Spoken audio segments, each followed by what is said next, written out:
em nosso DNA. Foi isso que fizemos hoje de maneira aberta e franca. Agora é hora de colocar a discussão de hoje em prática e avançar ainda mais. Obrigado. Muito obrigado, Antônio. A Europa e a China são, de fato, duas das 3 maiores potências econômicas e comerciais do mundo. E isso faz do nosso relacionamento um dos mais importantes do século XXI. Desde o início, a abordagem da Europa tem sido clara, consistente e orientada para resultados. Estamos defendendo nossos interesses, implementando cuidadosamente uma estratégia de redução de riscos e fortalecendo nossa segurança econômica e nossa competitividade. Ao mesmo tempo, continuamos comprometidos com um diálogo franco, respeitoso e aberto com a China. E a cúpula de hoje proporcionou exatamente isso. Foi uma oportunidade valiosa para avançar em direção a progressos concretos em áreas-chave das nossas relações bilaterais, mas também explicamos claramente nossas preocupações à liderança chinesa, especialmente em comércio e investimento. E deixe-me começar por aqui. Alguns números. Hoje, a União Europeia representa impressionantes 14,5% do total das exportações da China. No entanto, a China representa apenas 8% das nossas exportações. Esses números mostram a dimensão da nossa relação, mas também expõem um desequilíbrio crescente. Isso se deve principalmente ao aumento das distorções comerciais e das barreiras de acesso ao mercado. Mas, ao contrário de outros grandes mercados, a Europa mantém seu mercado aberto para os produtos chineses. Isso reflete nosso compromisso de longa data com o comércio baseado em regras. No entanto, essa abertura não é correspondida pela China. O déficit comercial da União Europeia com a China dobrou nos últimos... já ultrapassa 10 bilhões de dólares. Portanto, chegamos a um claro ponto de inflexão. Como dissemos à liderança chinesa, para que o comércio continue sendo mutuamente benéfico, ele precisa se tornar mais equilibrado. A Europa recebe bem a concorrência, gostamos de concorrência, mas ela precisa ser justa. Por isso, destacamos 3 áreas prioritárias onde o progresso é lento, possível e necessário. A primeira é o acesso ao mercado. A reciprocidade é um princípio simples e claro nesse sentido. Na nossa cúpula, mencionei a importância da reciprocidade nas compras públicas. E hoje concordamos em trabalhar em soluções concretas para isso. Em segundo lugar, discutimos longamente a questão da capacidade excedente na economia chinesa, em todos os setores cruciais, como, por exemplo, aço, painéis solares, veículos elétricos e fornecimento de baterias. A produção subsidiada não corresponde à demanda interna da China. E, portanto, o excesso de capacidade desses setores é direcionado para outros mercados. Mas quanto mais outros mercados restringem as exportações chinesas, maior é o risco de pressão retaliatória comercial sobre o mercado único da União Europeia. E isso coloca em risco a nossa própria competitividade industrial, justamente num momento em que estamos fazendo investimentos significativos, por exemplo, na transição para a energia limpa. A liderança chinesa começou a analisar essa questão sob o termo involução e expressou disposição em apoiar mais o consumo e menos a parte da produção. Isso é importante. Precisamos ver avanços nessa questão.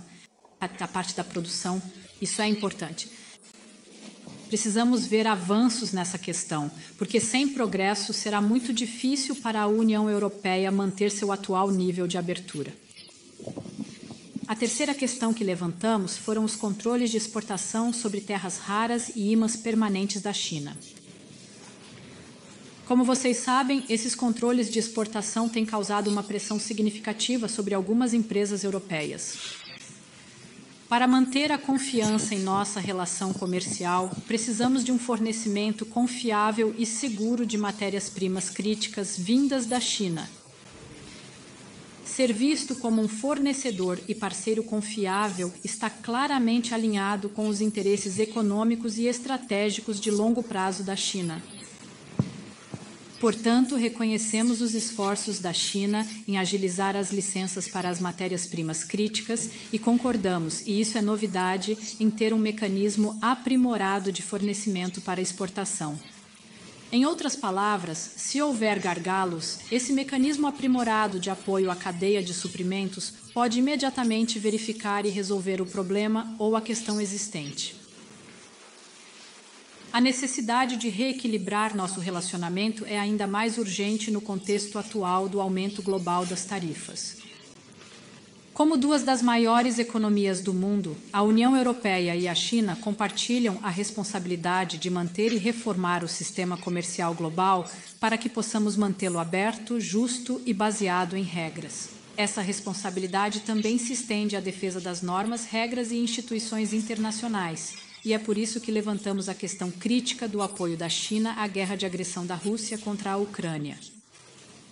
Isso tem um impacto direto e perigoso na segurança da Europa, e expressamos juntos nossas expectativas de que a China responda às nossas preocupações, e a expectativa de que use sua influência para levar a Rússia a aceitar um cessar-fogo, sentar-se à mesa de negociações, iniciar conversas de paz e pôr fim ao derramamento de sangue. A forma como a China continuará a interagir com a guerra de Putin será um fator determinante para nossas relações daqui para frente. Por fim, discutimos a mudança climática. Nossa declaração conjunta sobre clima e meio ambiente é um grande avanço. Ambos vemos oportunidades para trabalhar mais próximos em setores como o comércio de emissões, recém-introduzido aqui na China, captura e armazenamento de carbono, economia circular, e nossa cooperação pode estabelecer um padrão global. Juntos, a União Europeia e a China devem defender o Acordo de Paris agora mais do que nunca. A União Europeia está fazendo sua parte justa. A ambição climática da China é imensa.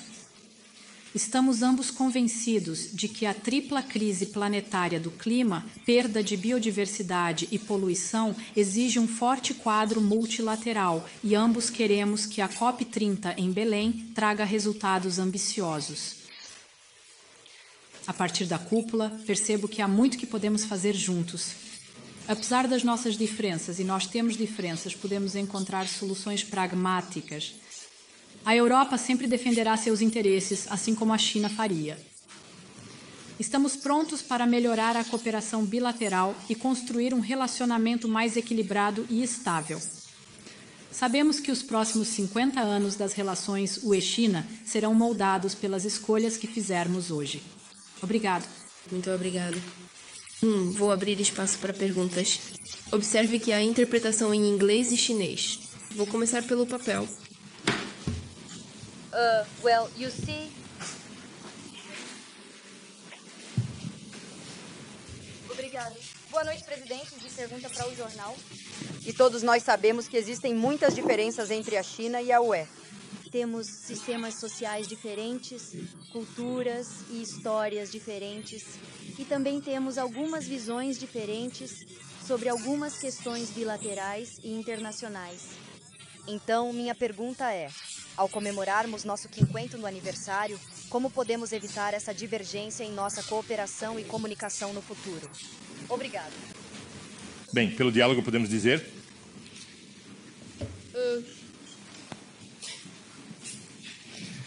Em primeiro lugar, respeitamos, é claro, a diferença dos sistemas, mas o diálogo é a única maneira de garantir o entendimento mútuo, identificar problemas e abordá-los para encontrar soluções. E também para trabalharmos juntos, apesar dessas diferenças, nas questões reais, precisamos trabalhar com...